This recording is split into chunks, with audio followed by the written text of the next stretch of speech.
आज हम लेकर आए हैं मार्केटिंग का तरीका। जी हाँ, आपके मार्केटिंग का तरीका क्या हो, कैसे हो और आप अपने ग्राहक को कैसे संतुष्ट कर पाएंगे।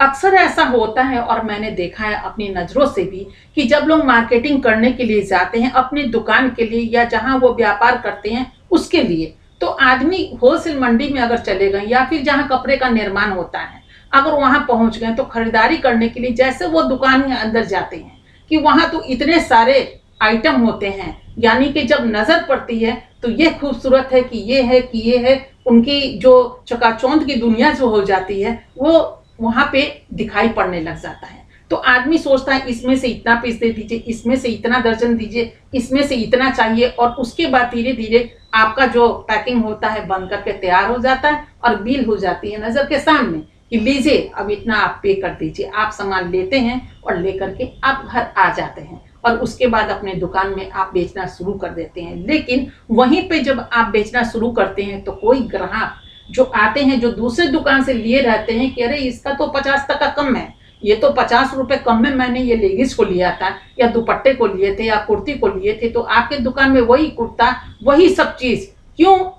इसका दाम ज्यादा आप ले रहे हैं। तो वहीं पे ग्राहक आपका टूट जाता है और एक बार जब आप विश्वास खोएंगे तो पूरा का पूरा विश्वास आपका खत्म हो जाएगा, फिर उसको आप वापस नहीं ले सकते हैं, क्योंकि ग्राहक जो है वो तो आपकी लक्ष्मी है और लक्ष्मी गई हाथ से। तो ऐसे में करना क्या है कि कहीं भी जब आप जाते हैं खरीदारी करने तो समय को पूरा का पूरा रख कर जाइए। अगर एक दो दिन लगता भी है तो उसमें कुछ भी बेकार नहीं जाएगा, वो आगे के लिए बहुत सपोर्ट होगा आपका। वो वक्त को खर्च कर देना। आप ये मत सोचिए कि दुकान में ताला लगा करके आए हैं तो क्या होगा, सुबह में खरीदारी करके हमको शाम का ट्रेन पकड़ के जाना है या फिर अपनी गाड़ी से है तो वापस सुनना है, ऐसा कभी मत होने दीजिए। आप पहले जाइए, तहकीकात कीजिए, अगर आपको सामान पसंद आ गया हो तो वो दुकान को नक्की कीजिए, लेकिन उस दुकान से आप निकलिए और निकल के दूसरे दुकान में जरूर जाइए वही चीज देखने के लिए। आपको पता चलेगा कि ये दुकान में जो सामान हम ले रहे थे और वो दुकान में दोनों की क्वालिटी, चूंकि आप जब कपड़ा का व्यापार आप कर रहे हैं तो नेचुरली है कि हाथ में जैसे आप लेंगे आपको पता चल जाएगा कि इसका क्वालिटी क्या है, और उस क्वालिटी से उस प्राइस को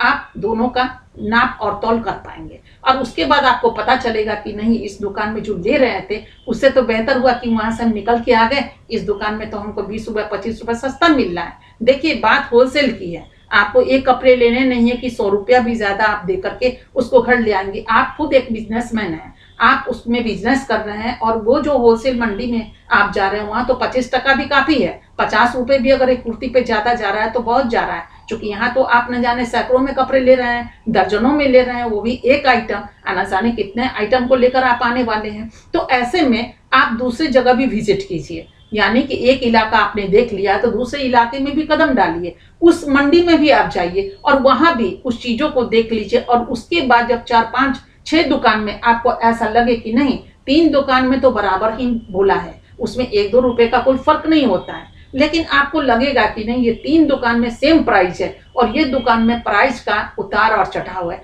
तो उस दुकान से काहे को लेना है। आप उस दुकान से लीजिए जहां 3 दुकान में आपको बराबर मैच और आपको ऐसा लगे कि मेरा बजट बिल्कुल इसके आर और पार है, यानी कि बराबर में हमारा जा रहा है, इससे हम अलग नहीं हैं और इसमें हम बिल्कुल बिजनेस कर सकते हैं, और लेकिन उसमें 50 रुपया हमारा ज्यादा है। तो ऐसे में आप खरीदारी जब करेंगे तो एक विश्वास भी आपको वहां पे जम जाएगा और उसके बाद वहां से आपका आदान और प्रदान चालू होगा। क्योंकि कपड़े जैसे हैं हाथ में लेंगे आपको समझ में आएगा ये दुपट्टा का दाम क्या है, कुर्ती का दाम क्या है, लेगिस का दाम क्या है, प्लाजो का दाम क्या है, या फिर जो भी महिला आइटम है या पुरुष आइटम है, शर्ट है।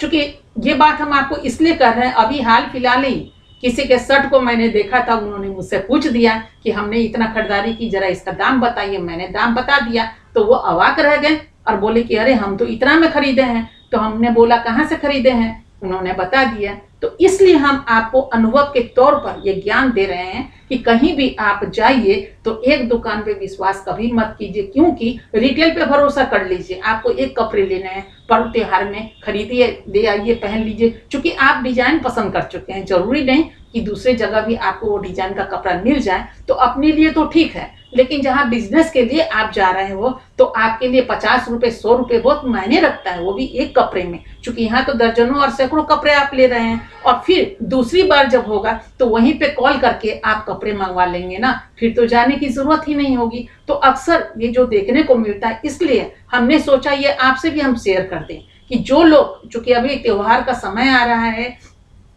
अभी देखिए बसंत पंचमी, फिर आपको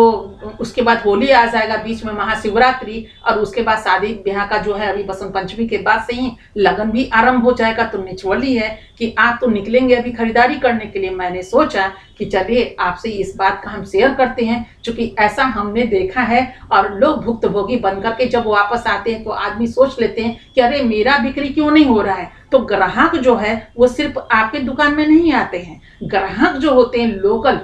जो ग्राहक होते हैं, वो 4 दुकान में जाएंगे। अगर 10-10 रुपए का भी फर्क आएगा तो वो 10 दुकान ढूंढते हैं और सोचते हैं कि नहीं, क्योंकि वो तो समय निकाल कर आते हैं मार्केटिंग करने, भाई हमें समय निकाल करके आना है और उस दुकान से हमको परचेज करना है जहां सबसे सस्ता और सबसे बढ़िया माल हमको मिल जाएगा। तो ऐसी चीजें होती, इसलिए मैंने आपको कहा कि एक जगह से कभी भी खरीदारी मत कीजिए। आप जब भी खरीदारी करना हो, एक जगह ठहरिए, थोड़ा समय को अपने हाथों में लेकर जाइए और समय खर्च कीजिए, तो आपका पैसा बच जाएगा। पैसे खर्च कर देते हैं, समय को बचाते हैं, हम मानते हैं इस बात को कि टाइम इज मनी, सबसे बड़ा धन तो समय है। लेकिन यहाँ पे तो आप बिजनेस कर रहे हैं और बिजनेस में समय नहीं खर्च कीजिएगा तो धन खर्च होता चला जाएगा। और दूसरा नुकसान क्या होगा कि आपके दुकान में वो जो कपड़े खरीद कर लाए हैं वो भरा हुआ रह जाएगा, वो बिक नहीं पाएगा। तो फिर क्या करेंगे, आपको सेल में लगाना पड़ेगा, और सेल में जब लगाएंगे तो वो माल आपका सस्ता जाएगा, तो हो गया ना नुकसान। इसलिए इसमें आप बिल्कुल सतर्क रहिए। कहीं भी जाइए, कहीं भी मार्केटिंग करना हो तो एक दुकान नहीं, 4-5 दुकान तो जरूर जाइए, और एक इलाका नहीं, 4-5 इलाके में देखिए, जहां भी आपको लगे कि बिल्कुल क्वालिटी अच्छा है और प्राइस भी अच्छा है, तो फिर इस पर कंप्रोमाइज नहीं और वहां परचेज कीजिए और उसके बाद अपने बिजनेस का आरंभ